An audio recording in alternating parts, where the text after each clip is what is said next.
Hi, I'm Jeremy Crosby. And I'm Nick Boucher. We're the hosts for the program that's all about your city, Talking Fitchburg. Every day, we pull together the news, events, and information you need to stay on top of what's happening in the city of Fitchburg. Find Talking Fitchburg on cable TV, Roku, Amazon Fire, Apple TV, and our live stream on the web. Plus, you can view all our headlines and stories on Facebook, YouTube, and our video on demand service. This is your city. Keep up with Talking Fitchburg and the issues that affect you and your neighbors. Want to know what's happening in your city? Get Notify Me messages from the City of Fitchburg. Visit fitchburgwi.gov on your computer or mobile device and select the big Notify Me button on the left. Enter your email and/or phone number, whichever is best for you to get notifications. Scroll down the list and select all the topics you're interested in to receive email or text messages about. You'll be notified every time one of your topics is updated. Sign up for Notify Me, one more way to keep up with your Fitchburg government.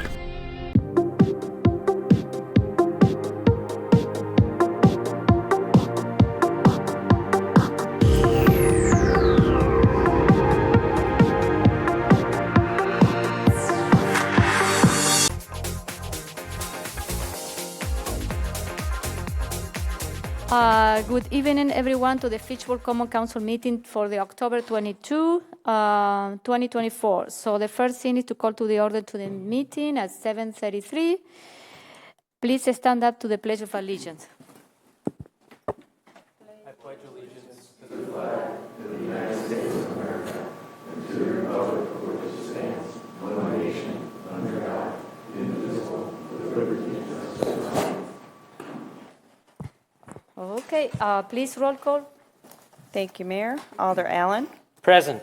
Mayor Radafrada. Here. Alder Dantzler Jr. Here. Alder Gerhart. Here. Alder Herbst. Here. Alder Jetzer. Here. Alder Maldonado. Here. Alder Vafadari. Here. Alder Wheeler. Here. You do have a quorum, Mayor. Thank you. Next, we move to item 4, public appearances for non-agenda items.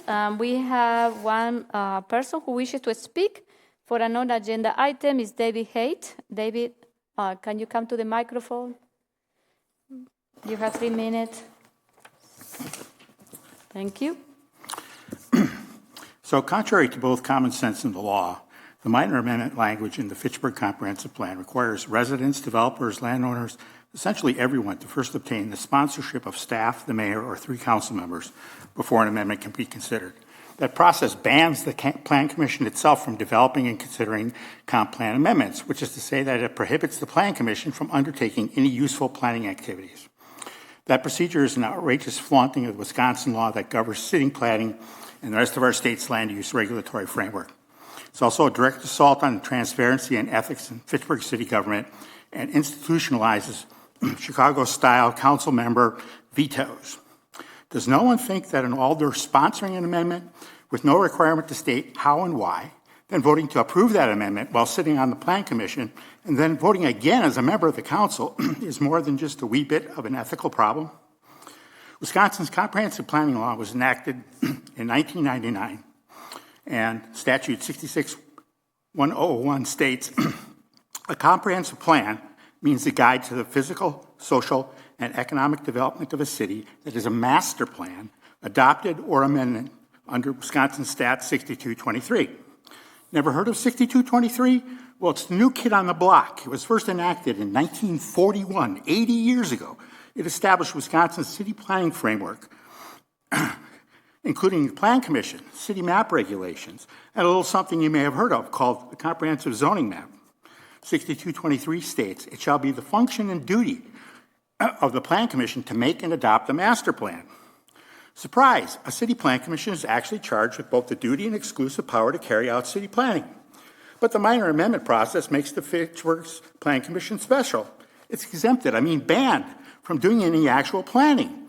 Instead, the commission's sole function is to act as a tribunal, passing judgment, without any information to base that judgment on, as to whether amendment proposals from profit-maximizing developers, and which are properly greased by the pre-approval of the mayor or the council, constitute just a wee bit of planning, possibly improving whatever the current unknown state of the Fitchburg Comprehensive Plan happens to be.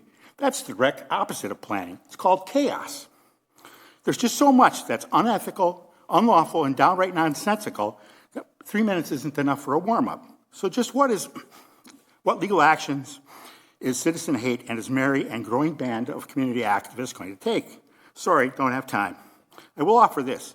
On Thursday, in your email will be a link to a YouTube video that walks through each provision of the comp plan enabling statutes.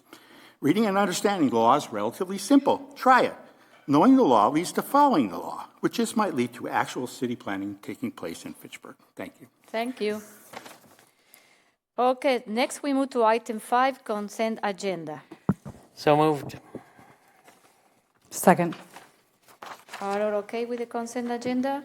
So if you say, all those in favor of the consent agenda, say aye. Aye. Any opposed? Aye. Thank you. The motion carries. So next we move to the administrator report. Chuck. Good evening, everyone. I've got a few events that I'll start off with for your information. Because there's 3 weeks between now and the next council meeting, there'll be a few that are a couple of weeks out here. I'll start with Halloween. Suggested trick-or-treat hours on Halloween this year are 4 p.m. to 7 p.m. The Rolling Pin Bakery in Yarmouth Greenway Shopping Center has expanded, and they are having a ribbon-cutting event on November 7th at 4 p.m. Also, on November 7th, there'll be a ribbon cutting celebrating the General Beverage Expansion Project. That will be at 5 p.m., so you won't have long to enjoy baked goods at the Rolling Pin event.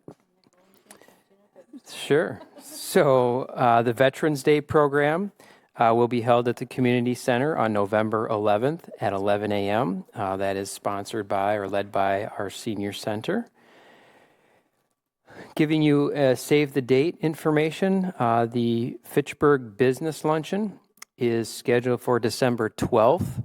That'll be at one of the Promega facilities, and arrival for that event is at 11:15. I believe it begins at 11:30 and should conclude by approximately 1:15. Moving on to a few other items, with the change in weather the last week where we had some freezing temperatures, restrooms and park shelters will begin closing as we near the end of the month.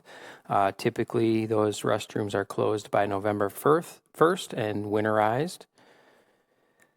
I'm happy to report that Nesbitt, Seminole, and Fitcherona have finally been resurfaced. Again, we want to thank the members of our public and those who drive on those roads for those patience while we were resolving an issue with that particular project.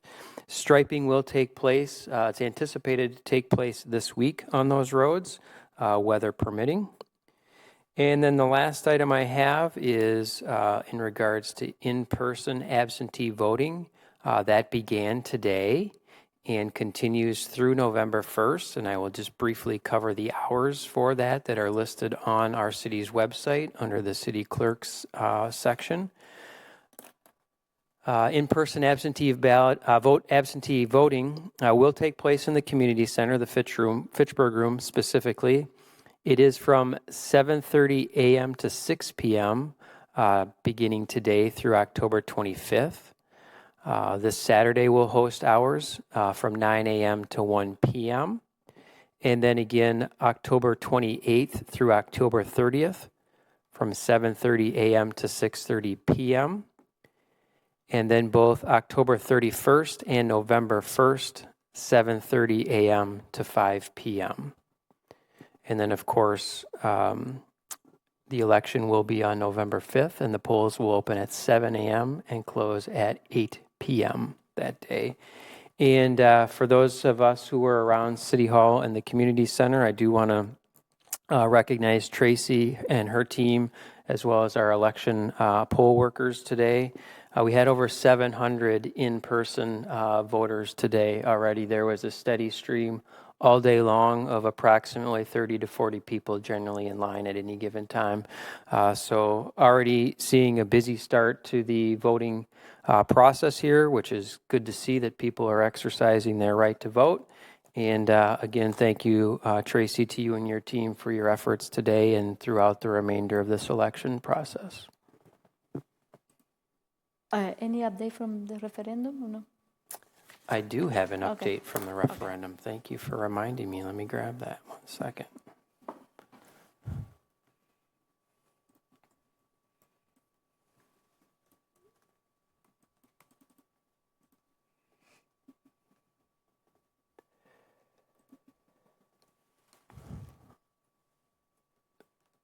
Thank you for your patience on that while I pulled that up.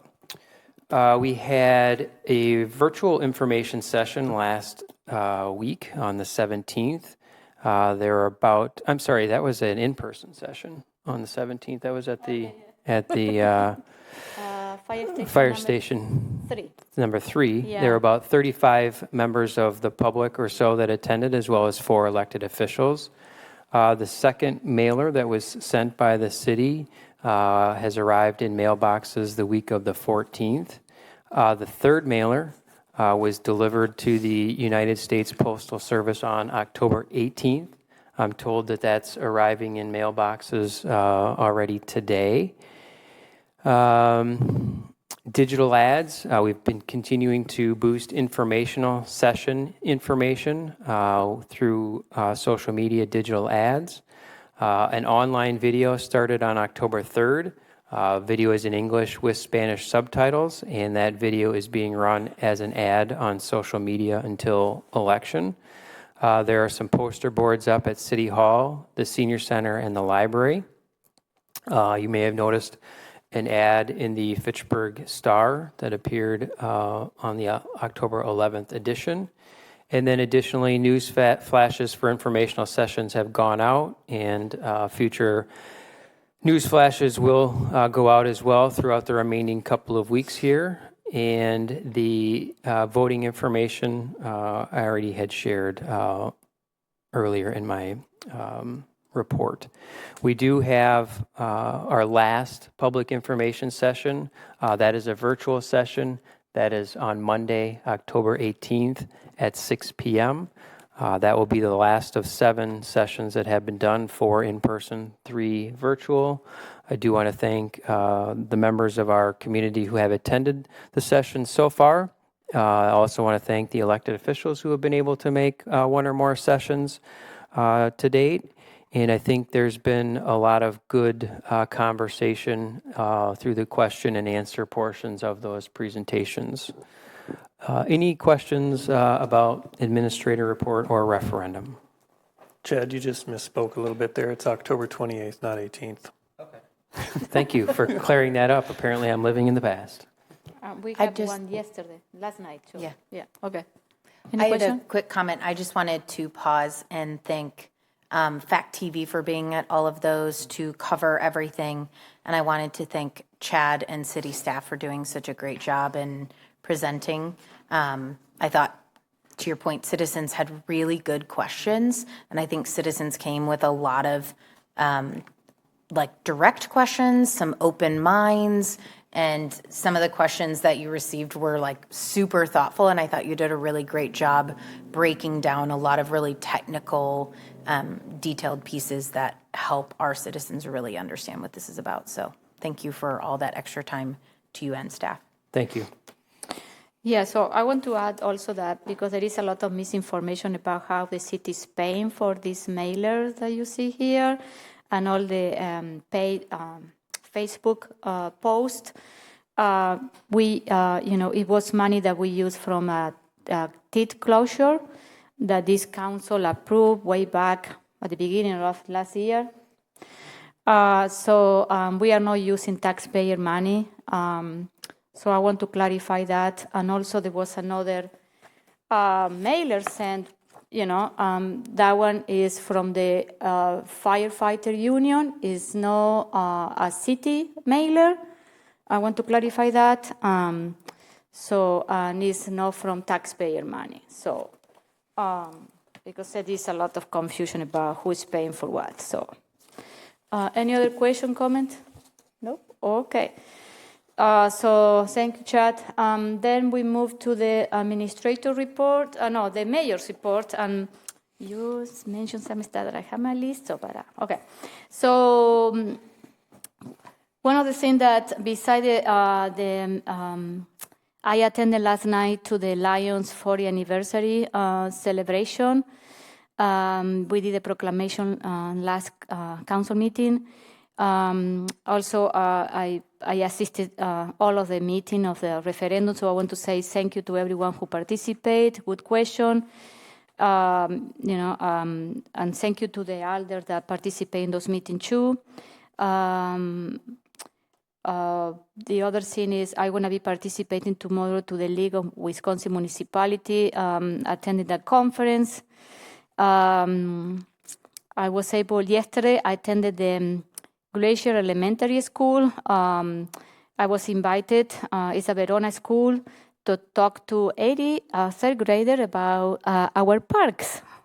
And they asked a lot of questions, and they're going to send some letters to the mayor telling me all the things that we need to change and all the new amenities that we like to see in our park. So I want to share those letters with you when I receive them.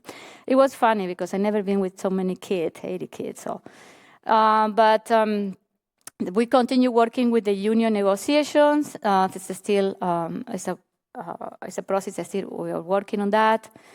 I want to announce that the recruitment for the fire chief will start in January 2025, in case someone asks you about that.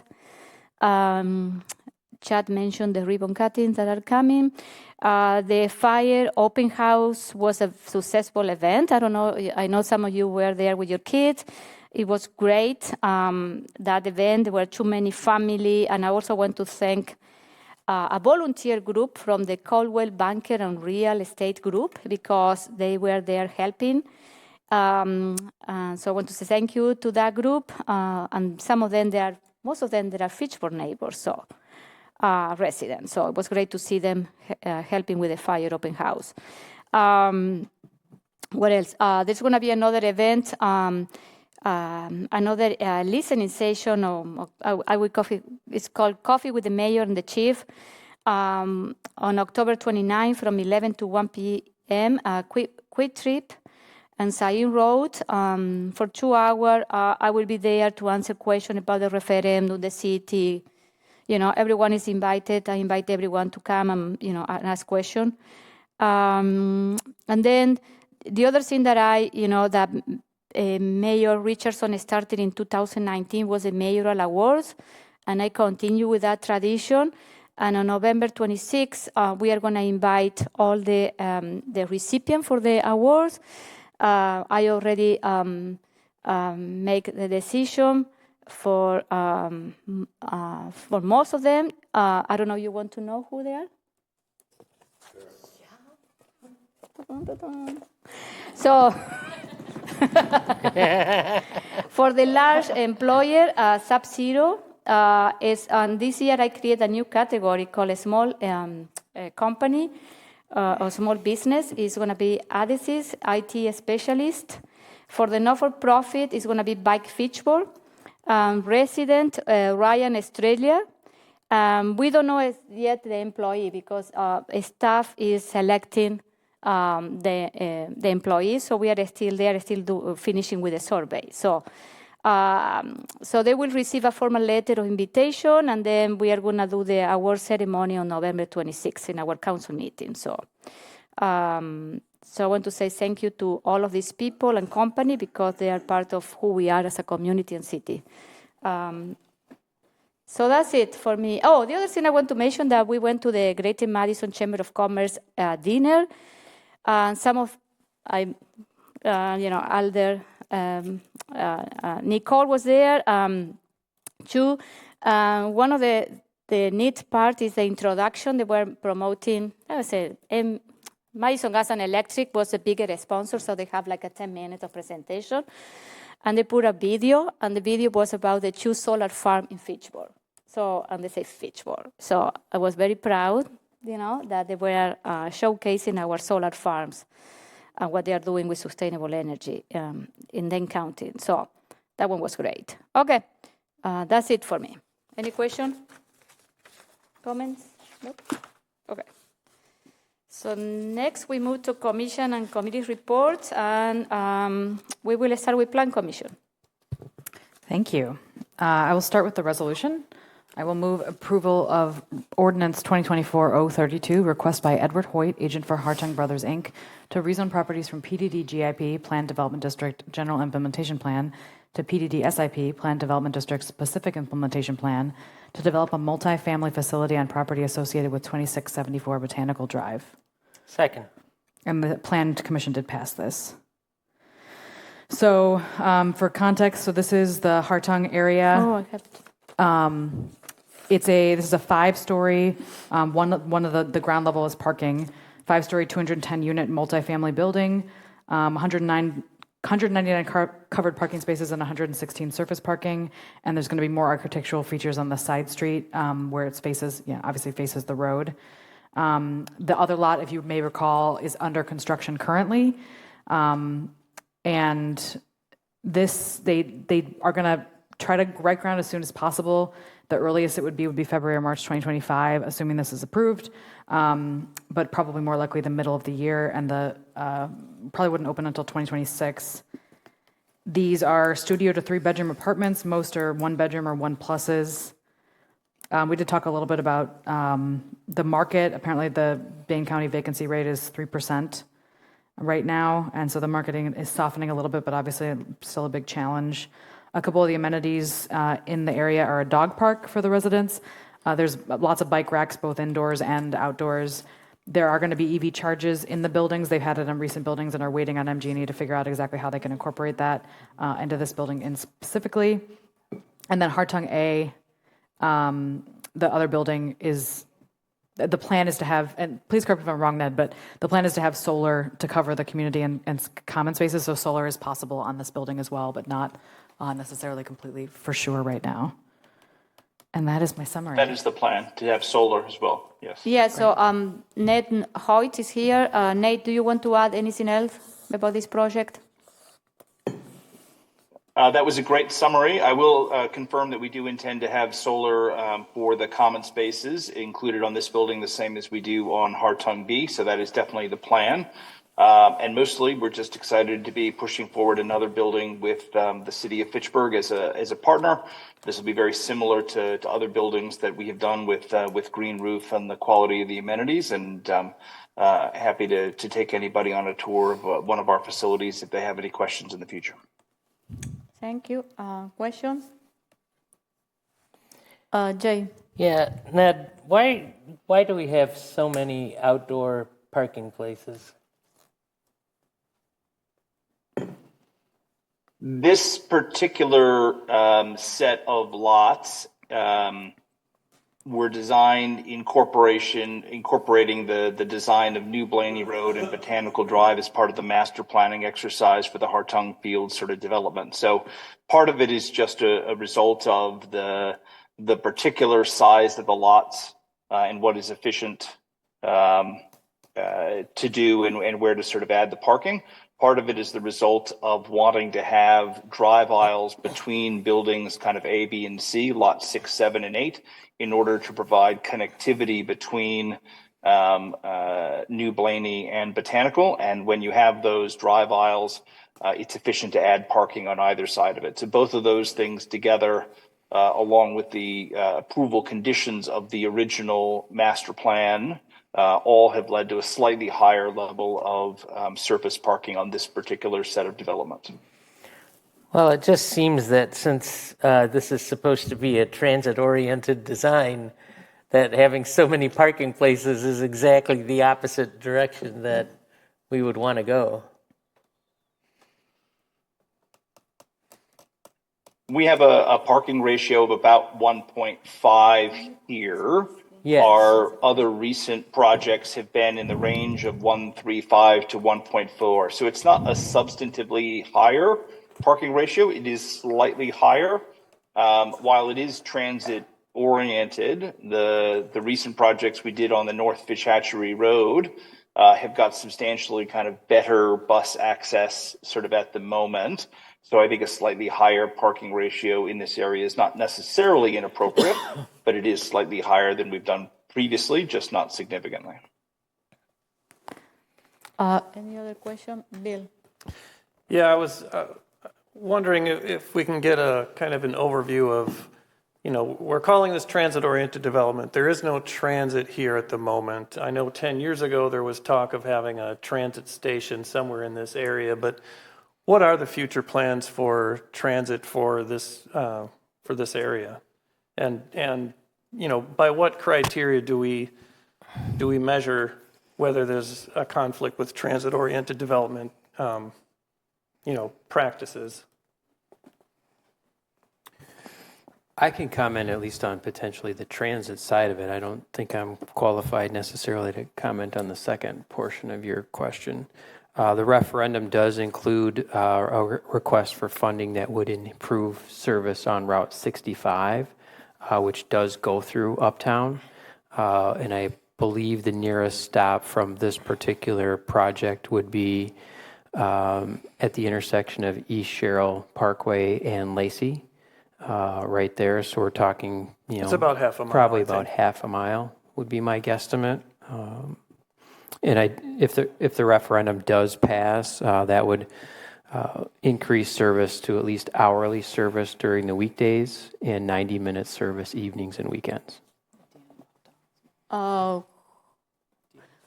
Okay, 1 second. When you mentioned Sherrill and Lacey? Sherrill and Lacey. Lacey hooks up to the north. Right. That's where the roundabout is. Oh, okay, because I was thinking where they intersect.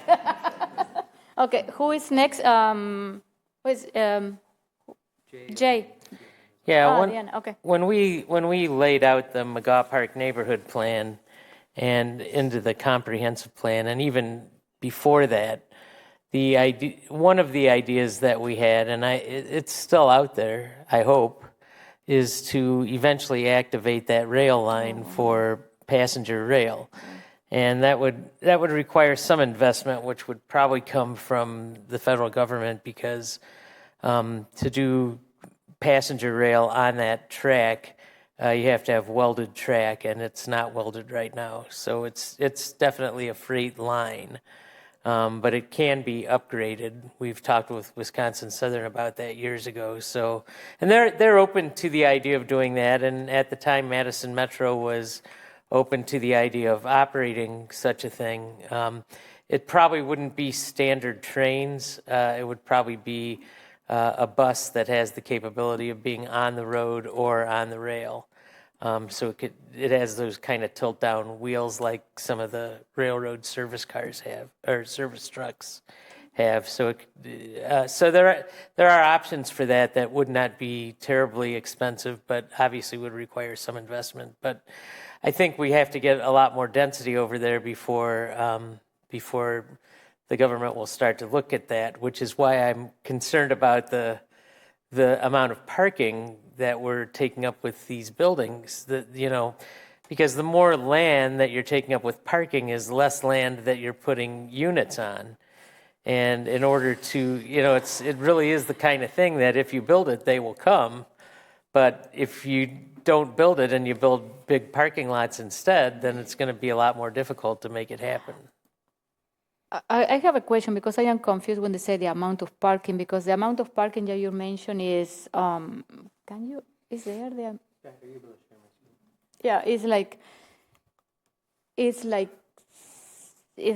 the parking that is on the left of the building and the south, and also the one that says 32 stall B, that one could be part of the future building, or is part of this building B or building C. You know what I mean? So that one is... The parking to the west is specifically for this building. Okay. On the north side, Okay. only the south parking is for this building. Okay. On the south side, only the north parking is for this building. Okay. So it's the 23 stall and what we have on the west, and that's it, and the south. The other 32 are coming from the next, they belong to the future building. So, right. Yeah, so it's... all I see is a lot of parking. Yeah, but it's, but you had to say, this is looking at building B. Right. You know what I mean? I understand. I read the narrative where they said it's 118 spots. So I totally understand how many parking spots this is. It just seems like too many to me. Okay. Thank you. Who else? Any other question, comment about this? No? Okay, all those in favor of rezoning RZ-2570-24, say aye. Aye. Any opposed? Oh, sorry. Any opposed? The motion carries. Thank you. I have some more to report if Yeah. that's okay. Thank you all. Thanks, Thanks, Ned. We did a conditional use for a landscaping services off of County Highway MM. It's a facility that really already exists, but just getting them a conditional use that matches their needs. We also did a renewal of a conditional use that will now be in perpetuity for COPA, which stands for Community Organization Promoting the Arts. It's a 501c3 in Fitchburg, and it's basically a space for artists and future artists to gather and perform. They've been around for a few years, and now the conditional use allows them to do a few more events, some outdoor events, and just gives them that certainty because they've been having to renew every year. I encourage them to perhaps reach out to the council to tell us a little bit more about what they're working on because it seems like a pretty cool model, and it's really awesome that they're in Fitchburg, in my opinion. So it was great that we were able to get them a longer-term conditional use for their space, and that's on Index Road. And then we also did a conditional use and an ADR for the indoor pickleball facility off of Seminole Highway that we've discussed a couple times recently. It's going to be a 30,000 square foot building with 10 to 12 pickleball courts inside. They're going to be open 7 a.m. to 10 p.m. every day. And there's also going to be a 2,400 square foot kitchen with food and alcohol. And there's an outdoor patio as well. And they're planning to do tournaments, classes. They will probably use it for other uses. The nets can come down so they could have events there, and potentially other sports are a possibility as well. We mentioned some indoor sports that need that space indoors during the winter. Also talked about maybe it'd be a great potential B-cycle location as well. And then we also had a couple of reports. The planning department shared a couple possible zoning code updates that we could do in the short term. There is plans to potentially do a zoning code rewrite, but this would be something that maybe comes sooner rather than later. And then TTC, in my report from TTC to the Plan Commission, I talked a little bit about our discussion about changing parking standards for the city, and we had a pretty great discussion on that. And I think the next step will be to have Deanna and Mike Zimmerman come to TTC to talk about how the parking works with developers on a day-to-day basis as they move through approvals. Unless there's any questions, that's all. Thanks. What about the minor amendments? Oh, well, we'll talk about those on December 10th. Okay. Yeah, we had a whole bunch of approvals that'll come back on December 10th. Okay. Thank you. Okay. So next we move to the Board of Public Works. Dave. I'll move approval resolution R-16324, authorizing acceptance of 2024 sidewalk and related concrete bid. Second. It was approved by Board of Public Works. Did Finance Committee approve? Finance approved. Okay. What is this? Last night we held a public hearing on this. We had 2 residents come. One had a question, and the other we discussed possibly looking at the concrete that he was being asked to pay for was not installed very long. So Tim is seeing if he can work with the developer to get them to fix it. But the sidewalk sections that are trip hazards and dangerous, we mark those, and then we go out for bid to replace those slabs. Sometimes there's a slab that's just in the sidewalk. Sometimes there's one going across a driveway that's a little thicker. There's different prices, and there's different methodologies, whether if there's a sidewalk on one side of the street, then the people on each side share. If it's sidewalks on both sides, then you pay, the resident pays 50% of that cost. The city pays 50% of the cost regardless. And the successful bid went to Potrikis Construction for a bid of $144,817.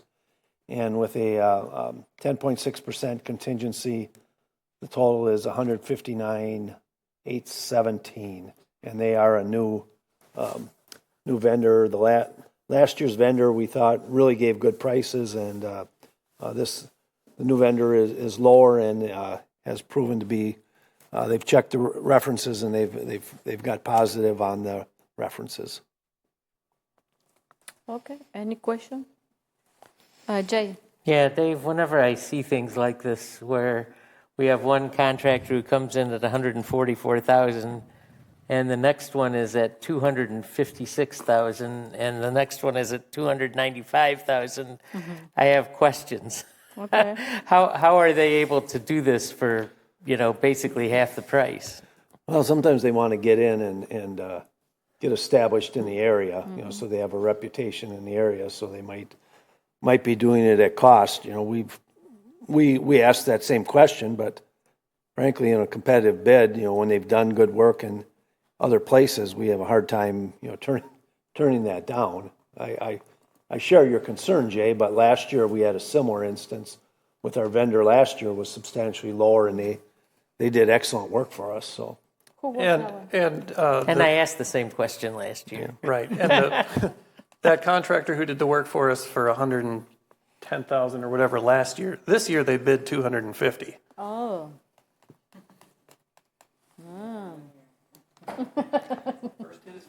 What a difference a year makes. It's a good price. It's a good value for it's a good value for this project. Okay. Any other questions, comment? No? All those in favor of resolution R-163-24, say aye. Aye. Donna? I'm waiting for Donna. Okay. Any opposed? Oh, I said aye. Sorry. Okay. If you didn't hear me. The motion carries. Thank you. Next, I'll move approval of resolution R-170-24, approving purchase of 2025 streets tractor. Second. Oh, my Lord. It was approved by the Board of Public Works. Finance approved. Okay, what is this? This is replacing a tractor. When I say streets tractor, this is used for mowing, sweeping, snow clearing. It's replacing a tractor that we bought in 2012. This is a scheduled replacement tractor that we have proposal for is a John Deere, roughly $195,000, and we had $77,000 in our budget. We are getting approximately $26,000 for the old tractor and the brush on it. We only paid $36,000 for that tractor originally back in 2012, so we feel that's a pretty good trade-in value on it. So our total for this will be about $68,000. We will have to purchase a separate mower, but that'll be Tim tells us it's about $5,000. You ask, well, can't we keep this tractor longer? We had two of the same model and same year, and one of them had a clutch problem that went out last year, and it cost us $14,000 to replace it. Whoa. Wow. So Mark and Tim discussed it, and they said, well, that one's been replaced. We'd probably rather spend the money on a new one, and we'll keep the other one since the known problem has been fixed on the other one. So this is used roughly, I think, 200 to. If you look at since 2012, the tractor had, in that 12 years has 2,500 hours on it, I believe. So neighborhood of 200 to 300 hours a year, I believe. Okay. And it was also mentioned that this tractor will have a 3-point hitch on the front, so it'll give us the opportunity to do some snow plowing with it. So the 200 to 300 hours might be a little more if we do that. Thank you, Bill. Yes, thank you. Appreciate it. Okay, any other question, comments? Here none. So all those in favor of resolution R-170-24, say aye. Aye. Aye. Any opposed? The motion carries. Okay, so next one. Give me one sec here.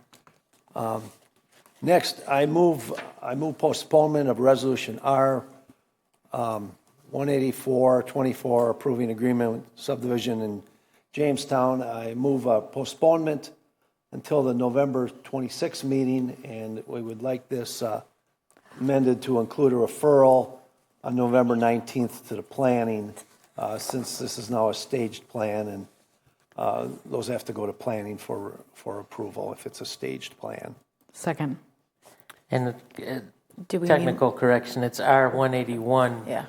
I'm sorry, yeah, RA 18124. Thank you, Jay. Okay. Yes, thanks, Jay. I was going to mention that as well. And then just for further background on this, staff continues to work with the developer to finalize a subdivision improvement agreement. And as Alder Herbst mentioned, we are now working on a phasing plan for this particular subdivision improvement agreement, which is required by city ordinance to also then go to Plan Commission. So that's why the specific referral to plan for the November Plan Commission meeting. Okay, thank you. All those in favor of postponing Resolution R-181-24 to November 26, say aye. Aye. Aye. Any opposed? The motion carries. Thank you. Next one. Next, I move approval of Resolution R-18324, amending 2024 TID 13 budget for the Sayin Road project. Second. Board of Public Works approved. Did Finance Committee approve? Finance approved. Okay, thank you. What is this? So what this is about, portion of Sayin Road falls within the TID 13 area. Further review by city staff determined there were additional project costs, mostly inspection, that could be attributed to the TID.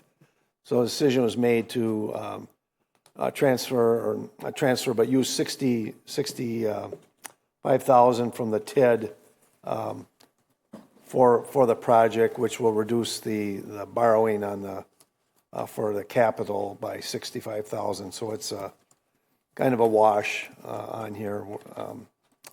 And again, it was a review of the project budget and the tasks. And the determination was made that it would be, some of this would be TID eligible. Okay, thank you. Any comments, question? I have a quick, Yes, Nicole. sorry, I might have missed it. Did Finance Committee approve? Yes. Yes, okay, thank you. We need two sets of the votes, so I will ask for roll call. Thank you, Mayor. Alder Allen. Aye. Alder Dantzler Jr. Aye. Alder Gerhart. Aye. Alder Herbst. Aye. Alder Jutser. Aye. Alder Maldonado. Aye. Alder Vafadari. Aye. Alder Wheeler. Aye. Motion carried. Thank you. Next one. Move approval of Resolution R-18524, approving agreement for subdivision improvements in the No Oaks Ranch LLC certified survey map. Second. Public Works approved. Okay, thank you. So what is this? I'll let Tim Okay. Tim go over this one. What is Tim? Tim.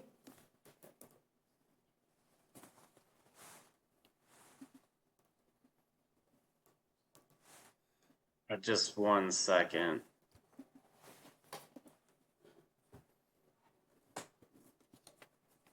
So the City of Fitchburg Common Council on October 8th, 2024 conditionally approved the No Oaks Ranch LLC CSM.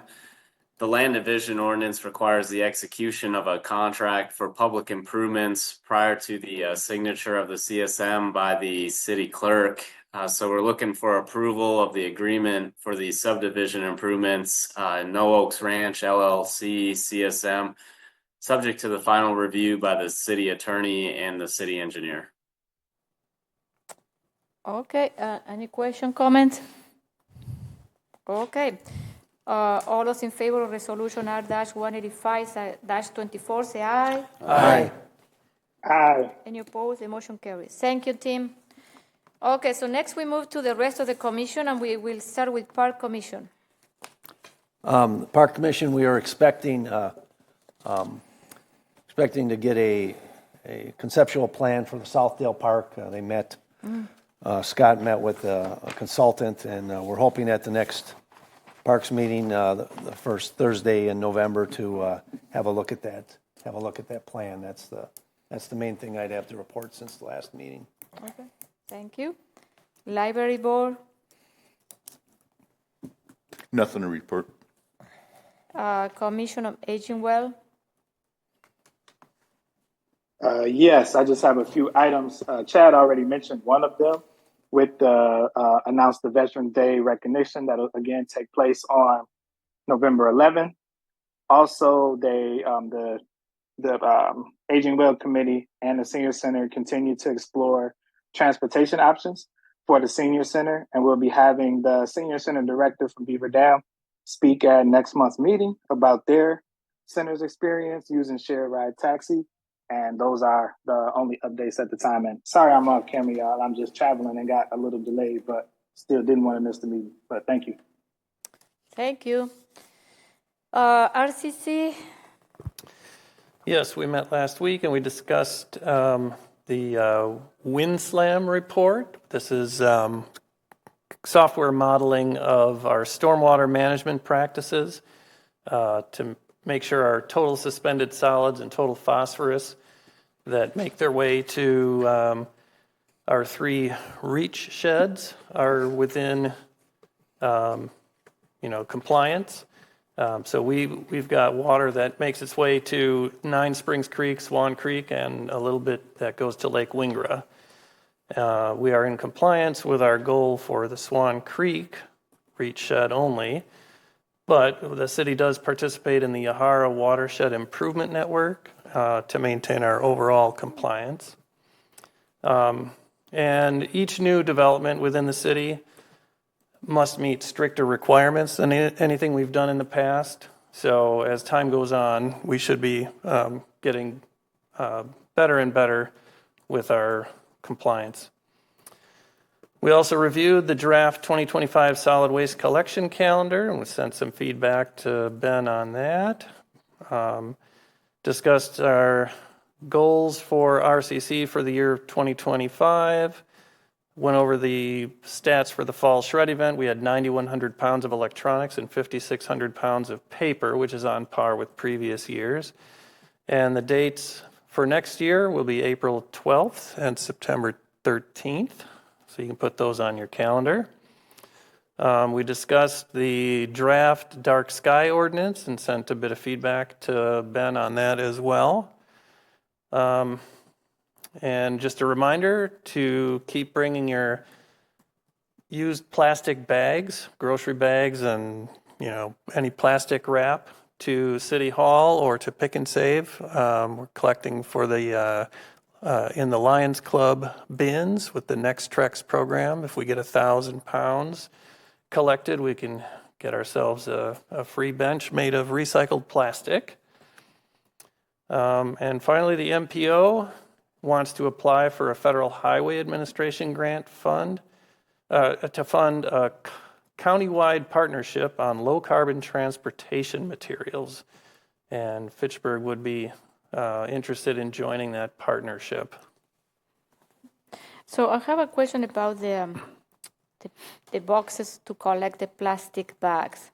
So we have only 2 for the entire city? There's at least 3, but those are the only 2 locations I can recall off the top of my head. Right out here is City Hall when you come in, and then there's one at the Pick and Save entrance. Is the library or senior center? I don't know. This is what I'm I asking. know. I came in the senior center entrance this morning, and there was a collection spot down in the entrance of the senior center as well. Yeah. Okay. How many bags does it take to get to 1,000 pounds? Exactly. That's a good question. So these things went out, I think, in August, perhaps they were set up, and we've got like 200 pounds collected so far. Wow. And it's probably inadvisable to like put water in your bags before you drop them in there. No, my question is why we don't have more boxes on apartment buildings. You know what I mean? Because then people need to bring the plastic bag here, and why we don't make easier for people to access to those boxes in the places where they live. So this is a program that's being led by the Lions, the Lions would need to place boxes wherever the Lions would like to collect the boxes. So we transfer these? We are hosting a couple of boxes for them. Do we have a time limit as to when we have to get to 1,000 pounds? Yeah, it's 1 year. So I think next July. We're already about a third of the way through. Yeah. Okay. But I can send an email over to Sean Paff and say, hey, have you talked any with other any of the places? property managers? I don't know. Okay, thank you. Anything else? Or that's it? That's it for RCC. TTC? Yes, we met and we discussed the disruptions in the Metro Transit service. In Fitchburg, there's a fixed set of Route B and Route 65 runs that are canceled, likely through the end of October, but shouldn't extend beyond that. The new Flyer buses, that's the manufacturer of the e-buses, it's New Flyer. Those buses were in service for some time before BRT came online, and there's a 1,000-mile break-in period that's meant to uncover any issues, and some issues didn't crop up until after that 1,000-mile break-in period. So the manufacturer is actually on site at Madison Metro making repairs and dealing with issues. And Madison Metro also had 3 mechanics that should be done with their training now and theoretically up to speed to help with maintaining the entire bus fleet, the diesel buses especially. And so we should be back to a full schedule by November 1st. One of the items that came up was one of the commissioners said, hey, maybe we should get a service level agreement with Madison Metro. And Ross didn't think that was going to be possible. Not right now, yeah. Okay. We also discussed, go ahead, Chad. Scott, we also discussed the, if the referendum passes and we expand the 65 and 75, how would that affect paratransit? So what you're looking at on the screen here is a map of paratransit for the entirety of the Madison Metro system. You can see the blue is the current paratransit, and then the green is the proposed expansion based on 65 and 75 becoming full-day service. So that actually includes, I guess if you zoom in on that, you can kind of see that there's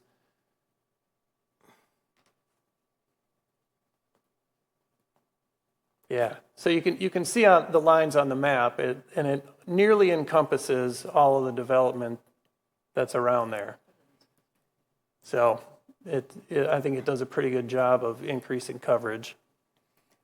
What is the dark green area?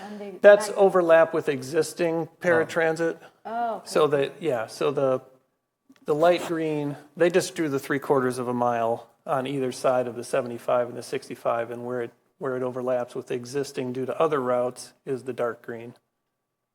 So can you explain, because I don't know how the paratransit works? They go to your door and pick you up? Yeah, it's I guess think Uber. So you need to meet certain requirements, and it's all based on your physical ability to make it to a bus stop. So if you are physically unable to for whatever reason, then you're eligible for paratransit. And this is you can find the eligibility rules on the Madison Metro webpage. But yeah, you call for a ride and they will take you where you need to go as long as it's within that they will take you from anywhere within the paratransit area to anywhere in the paratransit area. This one will be great for the senior center. It most definitely would, yes. I like it. Yeah, Jill was at the meeting and she was pointing out certain areas on the map that would now be covered that are concentrations of seniors that do visit the center. And it's the other important thing is that City Hall and the library and the senior center and the community center would all now be accessible. So anyone in the city that currently has access to paratransit cannot get to the civic campus because it's not in that map. Wow. So that's why that missing piece is so important, because nobody can get here. Even if they do have paratransit, they have to use the senior center in Madison or something. Oh, really? Wow. And that map is showing the current Route 65 and 75. And if we get this extension, I think they would meet up at Treverton Pike there near near the T intersection of McKee Road and Fish Hatchery Road. So the dark lines there, especially the square that you see on the Civic campus, that would actually go up Fish Hatchery Road, probably through Mickelson Parkway for that expansion. Okay.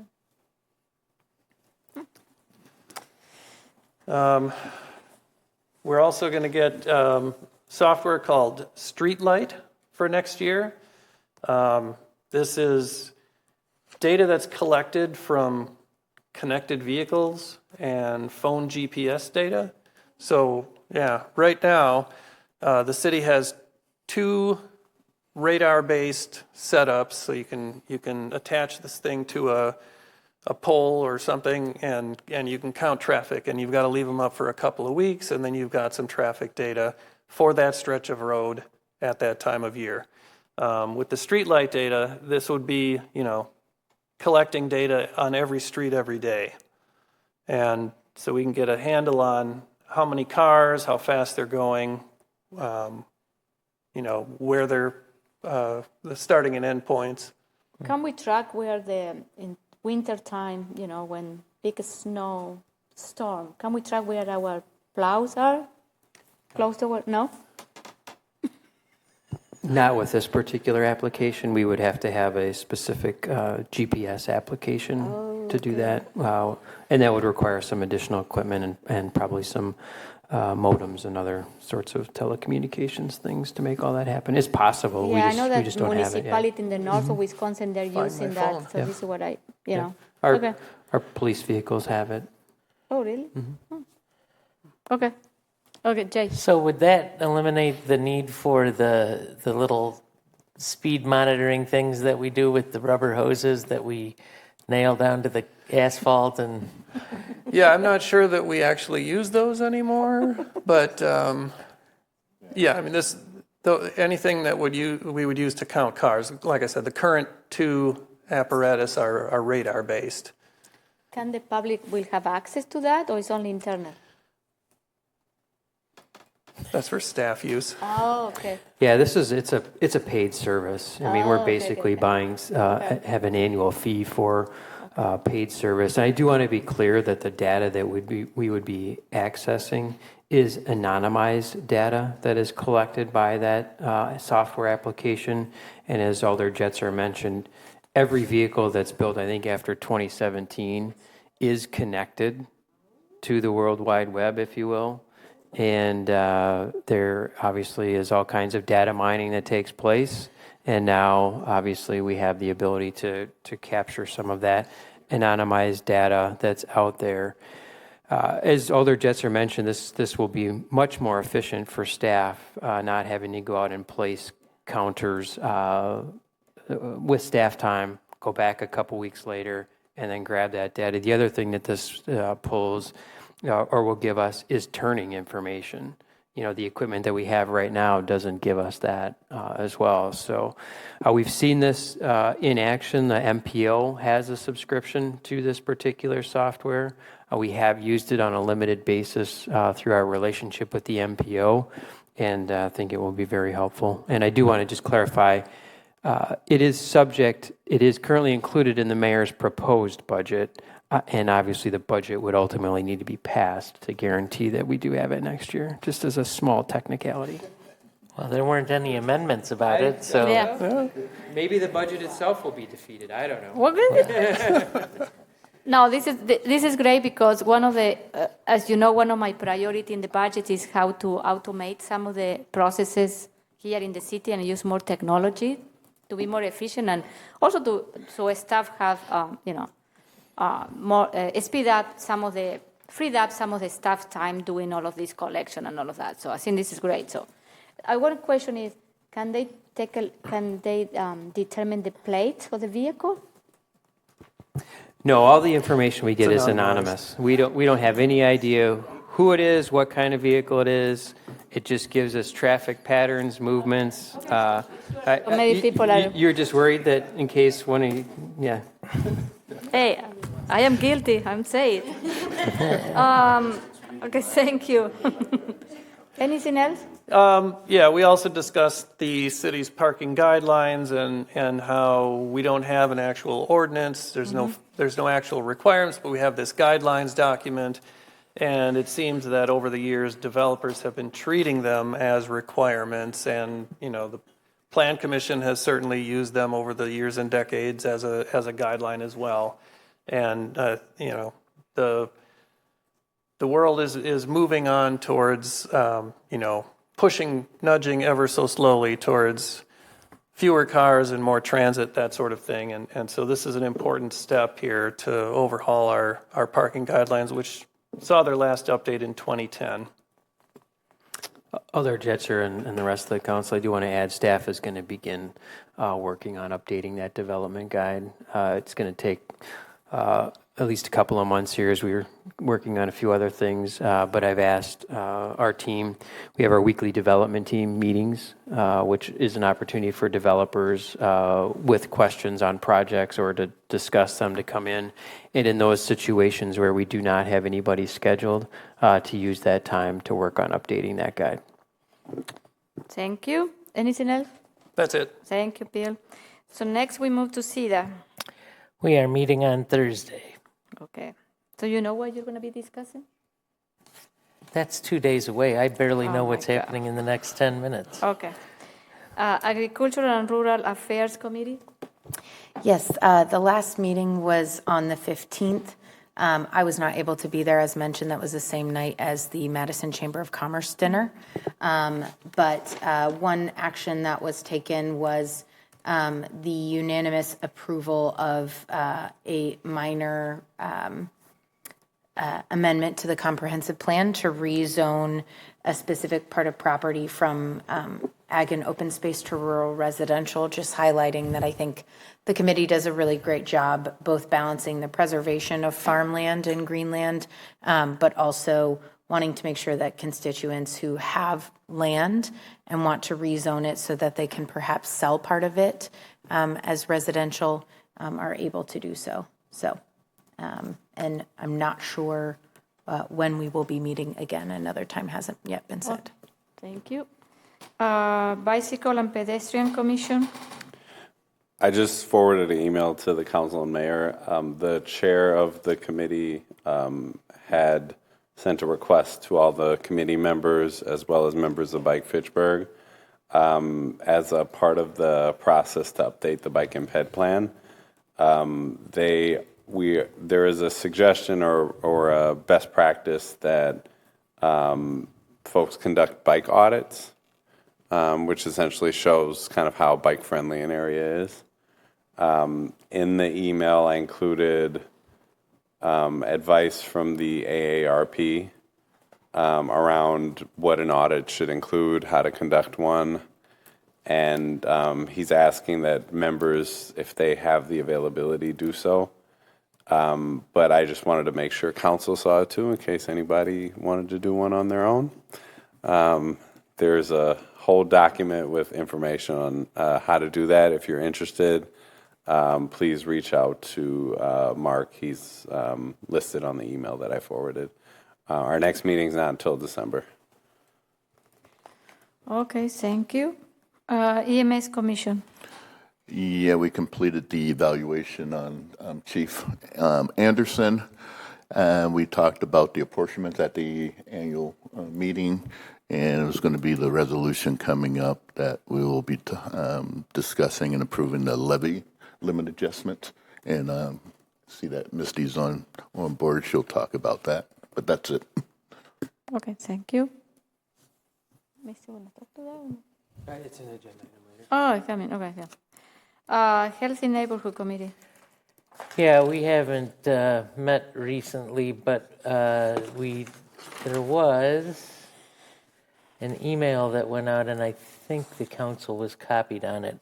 At our last meeting, I had mentioned we're doing a community survey of the people who have received services from the Healthy Neighborhoods program. And you all did get it. It was on October 17th, so you can go take a look at the survey there. and see what information we're hoping to get from our residents who have used the services that we provide. And that is all I have. I have a question about the survey because I went there and I took the survey and I look at, it's in both language, it's great. But how because we are doing this survey electronically, how we are targeting the population or the neighborhood where people live? Well, have you discussed that in the committee? Oh yeah, we spent a considerable amount of time on that. One of the things that we're doing is we're reaching out to the nonprofits that kind of nest in those communities, like JFF and a few of the other ones. I mean, these are communities that are hard to reach through traditional methods, and we didn't have a budget to do a mailing, so we thought maybe if we can, the people who JFF is in contact with are probably the people who are using the services mostly anyway. So our hope is that maybe they will be able to get some at least useful responses. And as we move through our process over the next couple of years, we may ask for some funding to do something more direct to reach out to people. Okay. Thank you. Housing Advisory Committee. We met on October 14th, and the meeting was exclusively to dig into the rent-to-own program and kind of workshop that, ask a lot of questions. It was a little over 2 hours, so it was quite an extensive discussion. I feel like I got pretty much all of my questions asked, although there's always new questions that pop up when discussion continues, I had a lot of questions, so I think it was quite good. I'm going to send out a reminder email. Laureen did send that out to everyone on the 15th, but I'm going to send it again. And with a reminder that if you watch it on YouTube, you can speed it up to 2 times speed so that you do not have to spend as much time as we did. And so I'm going to send that right now since we talked about it. And one of the things I asked towards the end was to ask all of the committee members, and including there was a couple of CETA members there as well, to just comment specifically on what they thought. And that was particularly interesting because the beginning of the discussion was really laying out what the process had been and what HNA advisors had put together as a concept. But it was interesting to hear them as housing experts talk about what they see as potential pitfalls, things that need to be worked out. And there was a lot of discussion about the fact that the cost of the units as proposed is really not okay. Like the prices have to come down, and that there are ways to make that come down by using different types of materials. Maybe by reducing making it a one-car garage or eliminating the garage. And there's things to do that could make these units less expensive, which would make it more feasible to actually have this be a wealth-generating item for the potential future homeowners. And so there was a lot of good discussion from them as well. But overall, the encouragement from the committee was to move forward, find a way to move forward, at least to move forward with the next step. I do think there's potential that we can talk about this at the November Committee of the Whole. So I would encourage everyone, if you can take a look and watch it and start learning more about it, because I do think that we need to make a decision about whether to move forward with this very soon. So, and I would hope that, I think this is a good way to continue to learn about it. I think it really was a good session and dug in more deeply above and beyond what we did at the Committee of the Whole meeting. We have to redo all the math again? You know what I mean? You say that maybe remove a garage, remove this, a basement, or whatever it is, so we had to redo the whole math. I don't know. For us, if it's coming to November, we need to, So in November, we need to make a decision because we have been discussing this for 3 years, to be honest, and we need to move forward with what we're going to do, and another proposal is going to be presented that night too. So this is what I recommend that you guys can prepare to the meeting, read, watch the video, but my question is if, Yeah, I think it ultimately just would bring the cost of the project down. But yes, there's no specific numbers on that. I think my impression of the discussion was that the building that they were creating was kind of a higher end unit. Well, but I don't understand because it was supposed to be affordable housing. I know. I don't know why, but like the material, I hate to say it, but like sometimes using slightly less, it doesn't have to be a granite countertop. It can be a laminate countertop. Exactly. It can be a smaller garage or no garage. Like there are things that can bring the cost of the home down just like by the physical way we build it. And I'm not sure, it's unclear to me why that wasn't a part of the vision from the outset, but and again, this is just my interpretation of what I saw. I hope that's an accurate representation. So I apologize if I didn't interpret that correctly. But yeah, isn't that the exact issue that we're having with all of the new housing that's being built? They're huge in there. Yeah. Okay. Yeah. So anyway, yeah, we shouldn't get into a discussion because that's actually not an agenda You have item. a question regarding what, Joe? It's not regarding this specific item, but it's related to housing. So if you're not... Yeah, I think that's my summary. I just encourage everyone to watch it, and I just emailed it out to the council. I just wanted to share, the mayor shared this with me. There's an article from the Washington Post, the new American dream should be a townhouse. So I just encourage folks to read it, look it up on Google. It was a really brief and good article, just related to a lot of things we discussed about, like the need to make housing a little bit more condensed and small and environmentally and cost friendly. So feel free to read it. I know Jim's from Philly, so the row houses are very familiar, but it's worth the read. Thank you, Joe. Okay, so anything else, Gabriela, for housing? That's all. No. You have a question there?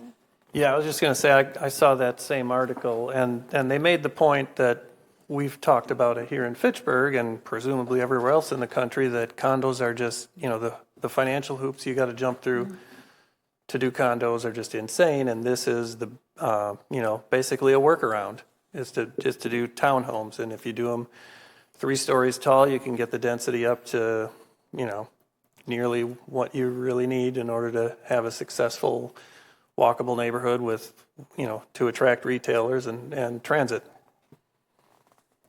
Thank you. Maybe you can share that to the council. Okay, thank you. I'll email it to the council and mayor. Okay, thank you, Joe. Landmark Preservation Commission. I have no report. I met with some neighbors that they own a historical house and they would like to meet with the commission. Okay, well, So you're tell them informed. to send me an email. Okay, I will. Tree Advisory Committee. Yes, the group last met on October 10th. Just to give the council an update, there will be a recommendation coming forward to re-engage, I don't know the best way to state it, to re-engage the maintenance on McGaw Park. For those of you who aren't aware, in 2018, there was a resolution recommendation passed for 5-year implementation, and it stated there were like 5 zones in the park, and to only manage actively 2 of them, and to leave the other 3 alone for 5 years. I think that was kind of based on feedback from neighbors and things like that. I recently took a tour of the park, and there has been quite a bit of invasive species overgrowth. We're going to lose some good old trees, which can be very expensive. So the 5 years has passed. It's actually been 6 years since that's happened. So the group is looking to bring forward and just kind of formalize it within this calendar year. So that's what we're working on.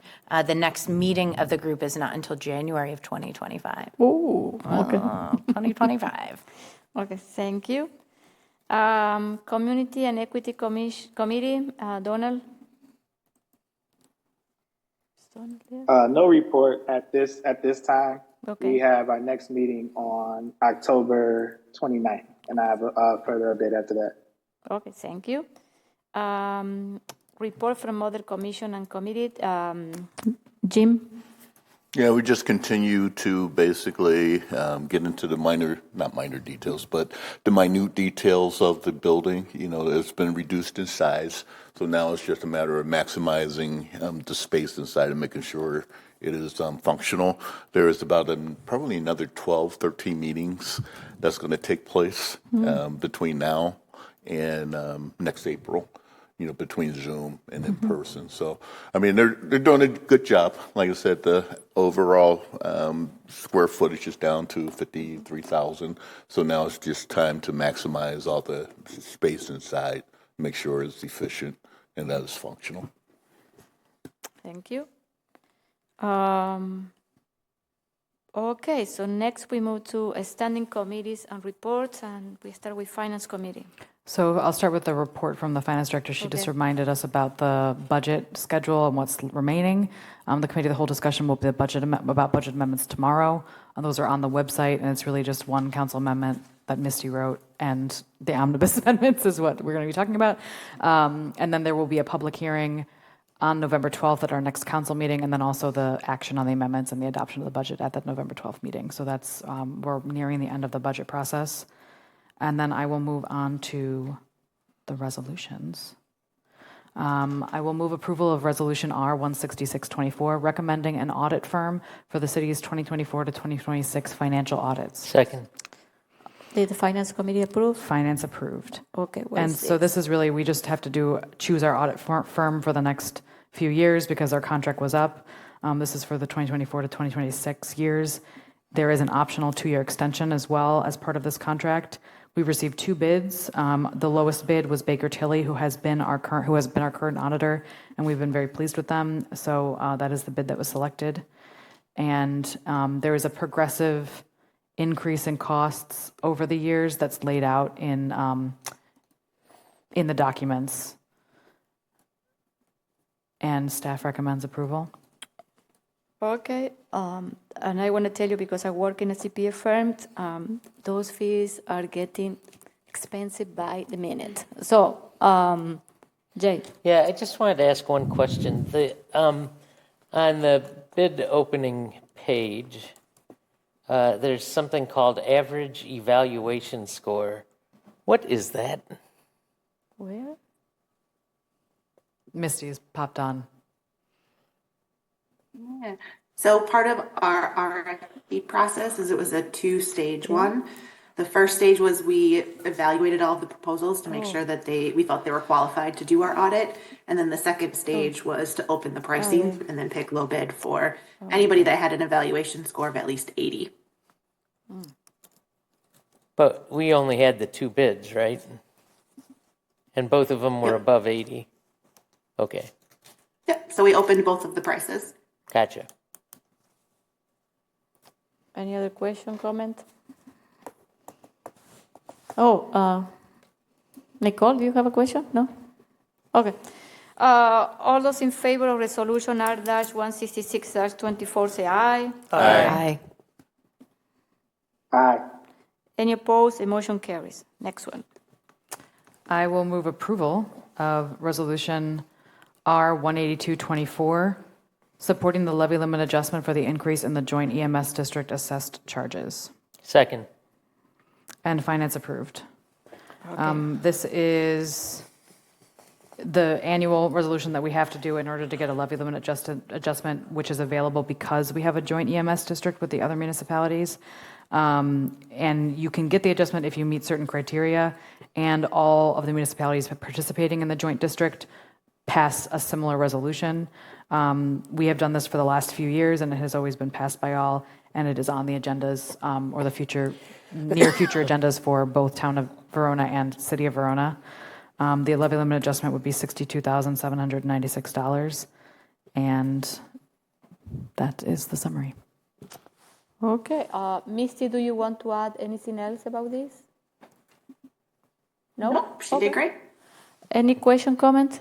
No? Okay. So all those in favor of resolution R-182-24 say aye. Aye. Aye. Any opposed? The motion carries.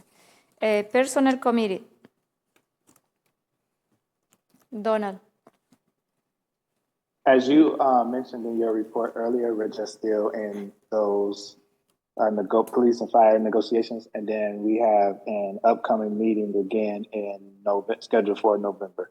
Okay, thank you. Public Safety and Human Services. We didn't even meet. Wow. Okay. Do we have anything for unfinished business? No. New business. So we have a direct referral. Whoa, whoa, whoa. Okay. So I'll move approval of Resolution R-18724, granting underground electric easement in Outlot 1 of Certified Survey Map 15059 North Fish Hatchery Road Hub. Second. Board of Public Works approved. Plan Commission approved. Okay. What is this? So last council we discussed, we approved the money for installing electric service that will ultimately feed the hub. And to get that in, the conduits that the wires will go through, MG requires an easement, a 10-foot wide easement across the property to get to where the transformer is sitting, and that's what this is. That's what we are granting them. Okay, Jay. Yeah, so the drawing I saw here they aren't picturing where the transformer is going to be. Do we know where that's going to be? I thought I saw it last week, or in the one Do we have these? at the last council meeting. At the very it was at the very top. The north, the kind of the north end of it. I thought it showed the transformer. Maybe Tim is still on. Maybe Tim, the easement. Do you want to add something? Oh, Tim. here we go. Yeah, the transformer's within the easement on the northern end, so kind of where the point of termination is. Yeah. It's within that area of the easement. Okay. Do you know what the service entry is? Is this coming from the 13.8 lines, or is this coming from a 69 kilovolt? This would be off their 13.8 underground distribution. I think, Jay. I don't believe we have any 4160 in the area. What you're talking in which language? English. Good question, though. Okay. Any other question, comment? All those in favor of resolution R-187-24 say aye. Aye. Aye. Any opposed? The motion carries. And then we move to district report.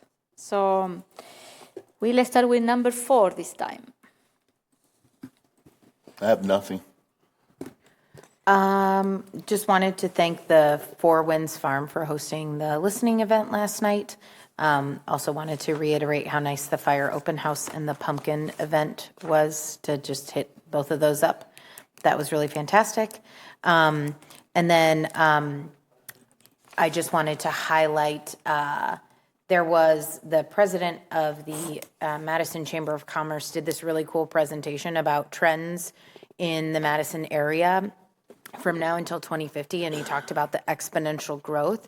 And I mentioned to the mayor that I thought it would be really cool to try and coordinate with him to maybe come speak at one of our upcoming committee of the wholes, or some, maybe not council, but maybe something in the future, because I think it really highlights the growth that is coming. It's not if, but when, and the trajectory being a lot faster than we think. So, and that's it for District 4. Thank you. 3, Jay? Just a couple of things. There's been some discussion, especially regarding Terra Vesa, about problems with mail service, and the post office has not been very responsive to the city's issues. One of them is because of the way the post office does mail delivery now, they don't want their carriers to have to walk to each individual home. So in Terra Vesa, all the mailboxes are clustered. And what's been happening on a, I wouldn't say a regular basis, but at least on a sporadic basis, is when whoever the carrier is goes to fill those boxes, they leave the back open, so basically anyone can just go and rummage through whatever they want to rummage through. There's been some contact with the post office, but it's not getting resolved. So I don't know what our next step with this is. I know Mike Zimmerman and Joyce have made some contacts over there, but we really need something more effective, because it keeps happening. The other thing I wanted to bring up is the bus issue with the canceled routes has continued, and we understand that they're claiming that they're going to continue till the end of the month. At our at our next council meeting on November 12th, we're going to have a representative of Madison Metro here to talk with us about why this happened and how we are going to make sure this never happens again. It's actually Justin Struenberg, who is the general manager of Metro. So if you have other Metro questions, please bring them along. But I think we need to get some answers, and I think our residents deserve better treatment than what they've been getting. Can you have an update for the postal, isn't it? Okay. Yeah, we were able to secure a meeting later this week with a representative from the Postal Service. There are a number of issues that we want to discuss with them, so this being one of them. As far as how quickly we might see resolution, I'm uncertain, unfortunately, though. Well, it's just dumb. I mean, the carrier's obviously there, and in some cases, I mean, residents have posted pictures where these back panels are just wide open. Like, how do you not see that when you're walking away? I don't want to take up a lot of this meeting with this issue, but it's just dumb. Joe, can I add a question to that, and maybe this is something we address with the postal officials? So I guess with any type of a package or even mail, apparently the post office won't deliver it if there's a car blocking the mailbox. Yeah, it's true. And like, what's the, other than like putting a note on somebody's car it's parking in front of your mailbox, kind of like what's the best approach to be able to do something about that? Like you go to your neighbor and say, can you remove Well, your car? well, I don't even know whose it is. It was just like randomly a car was in front of my mailbox, and the thing came back the next day, but I don't know whose car it was. Yeah. It was somebody just randomly parked there. Let me check our ordinances while the other reports are going on, and I'll see if I come up with something. I don't think at one time we did not have an ordinance that allowed or prohibited parking in front of a mailbox, but I got to check, see if maybe one's been added. Okay. Well, maybe we can write one. Okay. Donald, you're next. Oh, I was just going to bring up the mailbox issue, but Jay already covered it, so not too much else going on in District 3 right now. Okay, thank you. Chu. I just want to reiterate the reopening of Rolling Pin Bakery on November 7th, 4 p.m. It is beautiful new space, and really excited to see them having the success to expand, because it's wonderful. Love it, love it. If you've never been, and if you're in Fitchburg, you've never been, please fix that. It's a wonderful place, and we want to support them and make sure that they're successful. And then other than that, just wanted to thank Chad and the city staff for doing a great job with the referendum sessions. I have been less than happy with Mueller's work on it, but I think the city staff has done a really outstanding job getting the information to the public. So thank you for all your hard work.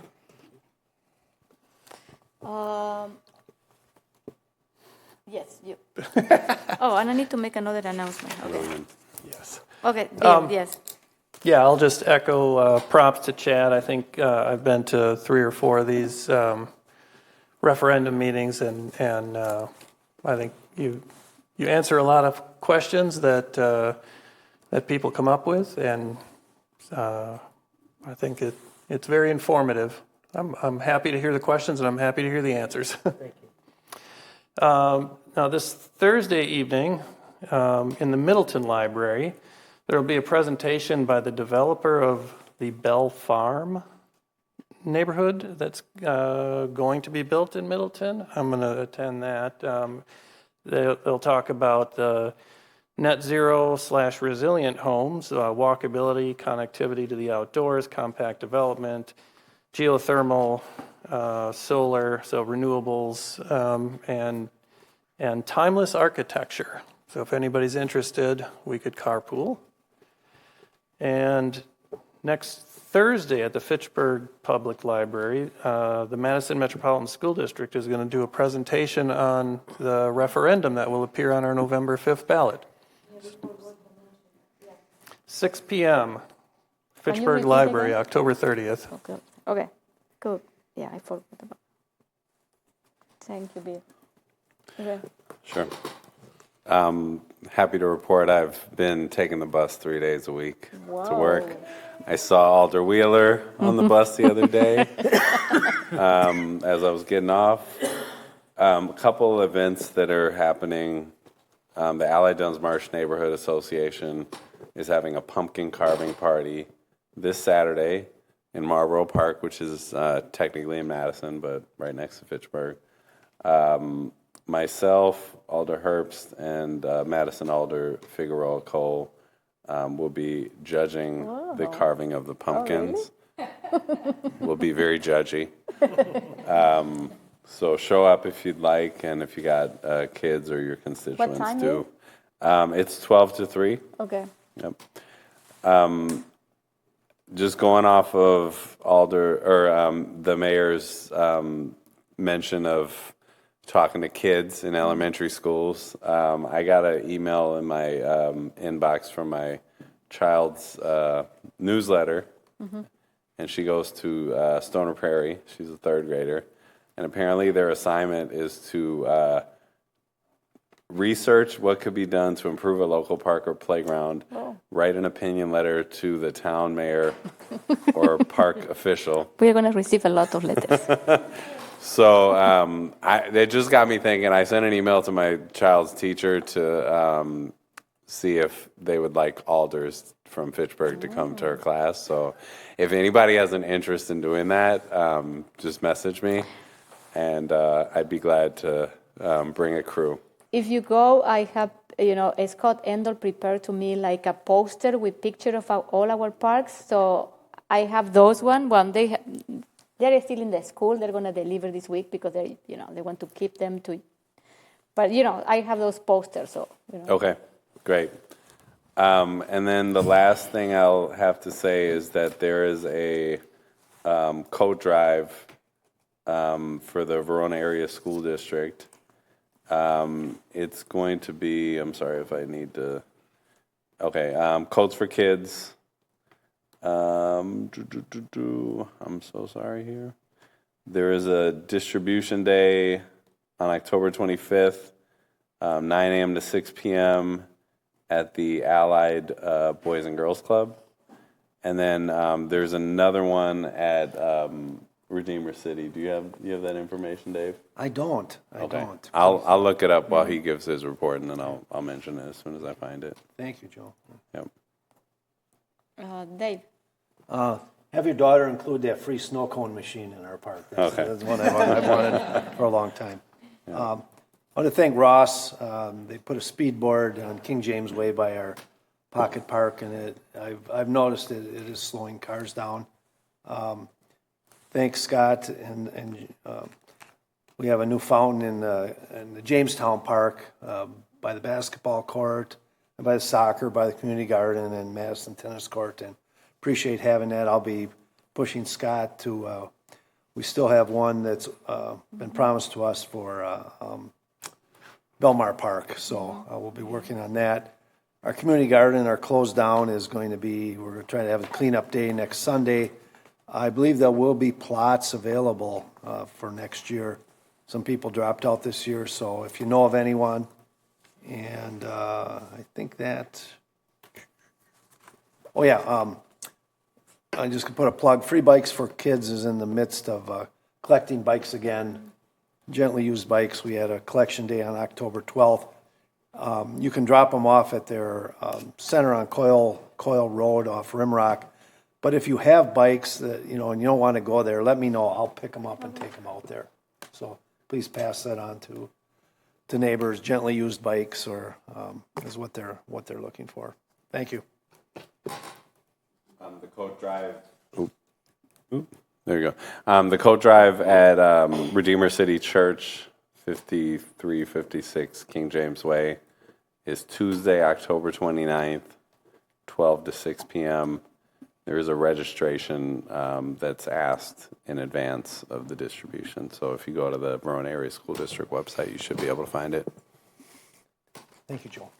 Can you send those links? Do they have flyers so we can, distribute in social media so people know? Yeah, they have flyers that they share through Peach Jar. They're all designed so we can They have Okay. digital flyers. Okay, if you can, okay. Did you find the stuff? No? I don't believe we have a specific ordinance on that. About the best I can do in my initial search is back to the mailbox question. If your mailbox happens to be within 4 feet of the entrance to a driveway, you can't park within 4 feet of an entrance to a driveway, so that would at least provide a bit of a buffer. So if I see that car again, I call the city, or If it certainly if it's within 4 feet of of a driveway, yeah, the police department could take a look at that. Okay. Yep. Thank you. Thank you. Okay, so any other announcement? So I want to, I forgot to mention something in my report that, that I want to clarify is there are some Facebook posts, the city is not paying for those graphic. I pay for those one. And I share with the council members so they can distribute. But I want to mention those Facebook posts. They are not pay. The city is not paying for that. They are private funds. So okay. So I want to mention that. So the next committee of the whole meeting is tomorrow. Yeah, What is the agenda? Yeah, our agenda is going to be the budget, a discussion of the budget amendments. This has typically taken a very long time, but since we only have the one amendment and the omnibus, I anticipate that will move fairly rapidly. We will also discuss the special rules for the budget adoption, which is a special appointment for our 2 new council members, since we do the discussion on the budget amendments is more limited on the council night, so it's good to know that. And then because we will have lots of time left over, we will be having an update about the Greenfield and South Center Prairie neighborhood plans from Deanna Schmidt, our city planner, since there is updates to be had and discussion to be had on that. Thanks. Oh, one more thing. We start at 6:30 tomorrow. 6:30? 6:30. Good. And we're going to be in the Genie Ceiling room. What happened here? I want us in that room. Well, I just it's meant for more discussion. Like we're having discussions about him. I want us there. Will a virtual link also still be available, Gabriella? I believe so. Okay, Talk to great. Scott. Yeah. Okay. 6:30. Okay. Just trying to mix it up. I think I have. Okay. Typically, that meeting is at 6 p.m. in the past, so it is a slight modification from the past. But yeah, Nice. thank you for pointing out that it is at 6:30. I should have written 35 amendments. Okay. So next common council meeting is November 12th. So I'll move for adjournment. Second. all those in favor to adjourn, say aye. Aye. Any opposed? The motion carry. We are adjourning at 9:09. Thank you.